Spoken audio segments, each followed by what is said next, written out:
एक गांव में रामेश्वर चाचा नाम के एक व्यक्ति रहते थे। गांव में आपसी भाईचारा और प्रेम बहुत था, इसलिए वहां के सभी समुदाय के लोग आपस में मिलजुल कर रहा करते थे।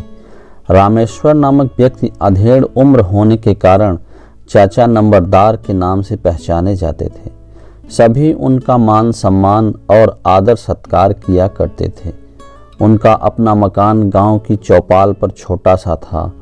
उसके अंदर आम का एक पुराना पेड़ था, जिनके फल गांव के बच्चे, बूढ़े और जवान सभी खाया करते थे। रामेश्वर चाचा का स्वभाव कुछ इस प्रकार था कि वे बच्चों को कुछ ज़्यादा ही प्यार किया करते थे। हर साल बरसात के मौसम में जब आम पक जाते थे तो गांव के सभी बच्चों को विशेष तौर पर आम की दावत दिया करते थे। किसी कारणवश पिछले 2 वर्षों से यह परंपरा टूट गई। बच्चे उनकी इस बात पर बहुत नाराज रहने लगे थे, परंतु वे कर कुछ नहीं सकते थे, क्योंकि रामेश्वर चाचा का रौब भी बच्चों पर कम नहीं था।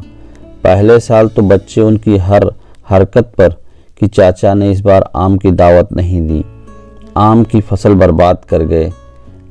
लेकिन दूसरे साल जब आम के पेड़ पर बोर आया और आमियाँ छोटी छोटी बनने लगी, बच्चों ने देखा कि रामेश्वर चाचा आज गांव में नहीं हैं। तब सब बच्चों ने मिलकर आम के पेड़ पर पथराव कर दिया। उनकी सारी आमियाँ तोड़ दी। आमियाँ उठा उठा कर बच्चे अपने घर ले गए। कुछ ने खाई, कुछ ने बर्बाद की। रामेश्वर चाचा को जब इस बात का पता चला तो इन्हें गुस्सा तो बहुत आया, मगर वे अपने गुस्से को पी गए। किंतु फिर वे कितने अच्छे मौके की तलाश में लगने लगे। फिर तीसरे साल जब आम का मौसम आया, रामेश्वर चाचा ने अपने पेड़ के आमों के अलावा कुछ आम बाजार से भी मंगवाए और फिर गांव में ऐलान कर दिया, आज पूरे गांव के बच्चों की उनके घर पर आम की दावत है। इस ऐलान को सुनकर बच्चे बड़े खुश हुए, लेकिन वे जितना खुश थे उससे कहीं ज़्यादा हैरान भी थे। उस दिन हल्की वर्षा हो रही थी। कुछ बच्चे तो डर के मारे नहीं गए और कुछ इस डर के मारे चले गए कि कहीं चाचा उनसे जाने पर नाराज न हो जाएं। फिर भी गांव के लगभग आधे से अधिक बच्चे चाचा रामेश्वर के घर आम की दावत पर उपस्थित हुए। हल्की हल्की बारिश पड़ रही थी, ठंडी ठंडी हवा चल रही थी। बच्चे मजे लेकर आम खा रहे थे।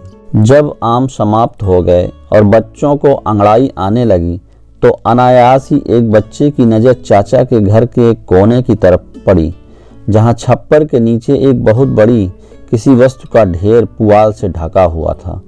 उस बच्चे ने यह बात अन्य बच्चों को इशारे से बताया।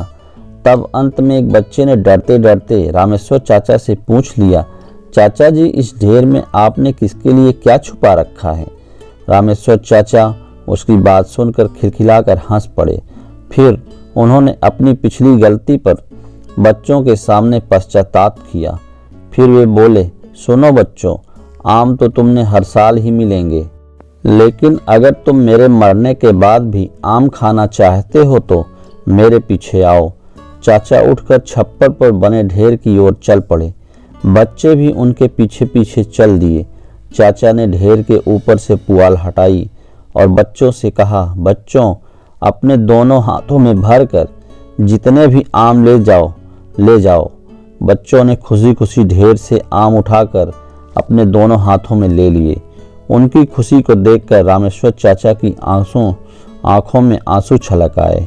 वे बोले, सुनो बच्चों, अपने अपने घर जाकर इन आमों को खाओ और इनकी गुठलियों को अपने अपने घरों में और गांव भर में बो देना। आम के लिए कितने दिनों तक इंतजार करना होगा? बच्चों के बीच एक धीमा स्वर उभरा, परंतु उस धीमे स्वर को रामेश्वर चाचा ने सुन लिया। तब उन्होंने जाते बच्चों को रोका और अपने बड़े बेटे के कंधे पर हाथ रखकर बोले, जब तक तुम्हारे द्वारा बोए गए पेड़ों का आम आए, तब तक तुम हमारे पेड़ से हर साल आम खाना। मेरा बेटा तो यहीं रहकर तुम्हारे बीच रहेगा। यह तुम्हें हर साल अपने पेड़ का आम खिलाएगा। फिर जब तुम्हारे पेड़ों पर फल आने लगेंगे तो तुम जिंदगी भर अपने पेड़ों का आम खाना। रामेश्वर चाचा की बात सुनकर बच्चे खुश हुए। वे हल्ला गुल्ला करते उनके घर से बाहर निकल गए। कई ने चाचा जिंदाबाद की आवाज़ बुलंद की और फिर अपने अपने घरों को रवाना हो गए। इस कहानी से हमें यह शिक्षा मिलती है कि मित्रों, परोपकारी व्यक्ति का स्वभाव यदि कुछ समय के लिए सो जाए तो जल्द ही पुनः जाग जाता है। स्वभाव से मजबूर आदमी अपने स्वभाव को त्याग नहीं पाता। जैसे कि रामेश्वर चाचा ने बच्चों के इस बात की भी सीख दी कि यदि भविष्य में सुखी रहना चाहते हो तो उसके लिए प्रयास आज से शुरू करो।